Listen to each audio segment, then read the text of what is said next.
This is my fourth time, I think, uh, participating in Northwind Gallery's annual um, Bow to Poetry, and it's always enjoyable. And Susan, the director, manages to pair up poets and artists in very interesting ways. And this time I have been paired with the photographer uh, Russ Hartung, whose work I've gotten to know as a result.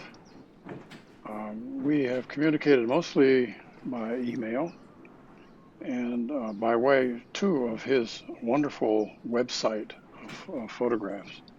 Um, I've gone through them all, and the variety is astonishing.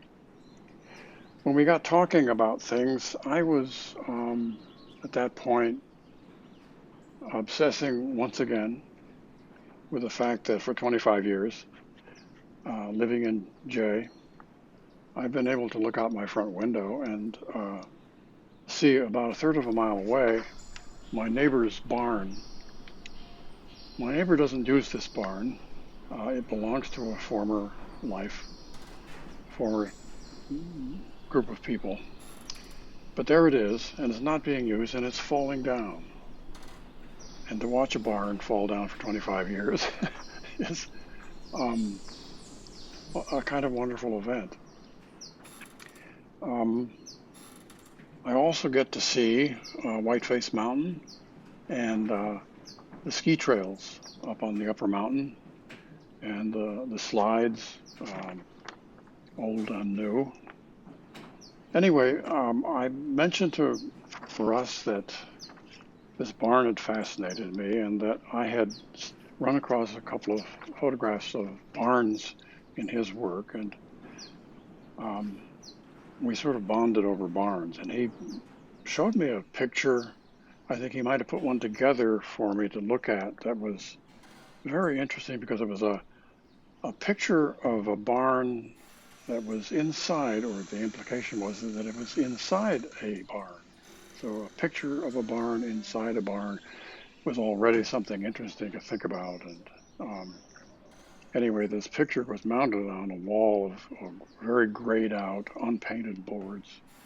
And the picture itself was of a barn taken from the outside. Um, and so I started writing the poem, and I found the poem wandering away from me to a degree.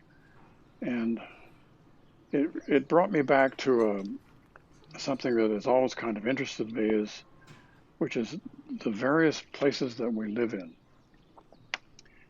We don't just live in one place, as you all know. I mean, I live in Jay now, which is a little village in the Sable Valley. That means I also live in Essex County, and I therefore live in New York State, and I therefore live in the United States, and I therefore live in North America, and I therefore live on the Earth, and I therefore live in space, and who knows what else, since the end of space seems not to have reached us yet. Anyway, and one of the fascinating things about it is that if you look at it long enough, all of these systems, all of these things are themselves all going in the same kind of direction. They all seem like life forms, or we all seem like life forms that are um, living for a while, but constantly changing, just constantly changing. Uh, we live at different rates of speed, of course. The Earth is, what is it, 13.5 billion years old? Well, that's a lot of years. So anyway, I wound up finally with this poem called Spring, and I use an epigraph from a poem, an early poem by Wallace Stevens, um, which goes like this: "We live in a camp." I remember reading that about the first time about 50 or 60 years ago, and I thought, golly, really? And golly, yes. And I thought, of course, living in the Adirondacks, we have a relationship with that word camp. a very particular one. And I like it being there. So anyway, spring.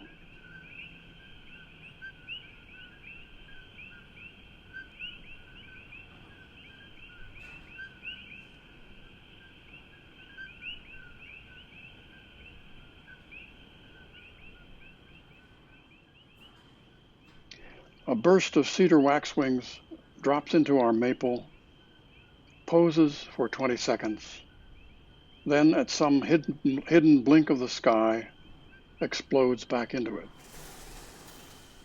At the far end of the far field, Connie and Will's barn continues its slow implosion.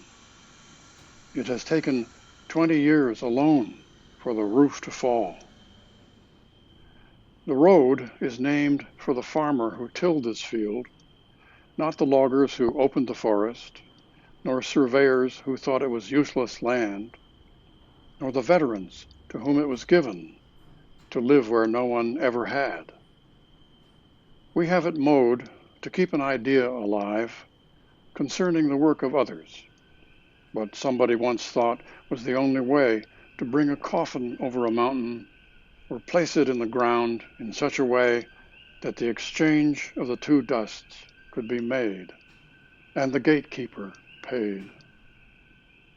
Up in back of the barn, to the south and beyond it, above Wainwright, miles farther west, near the top of Whiteface, its newest scar.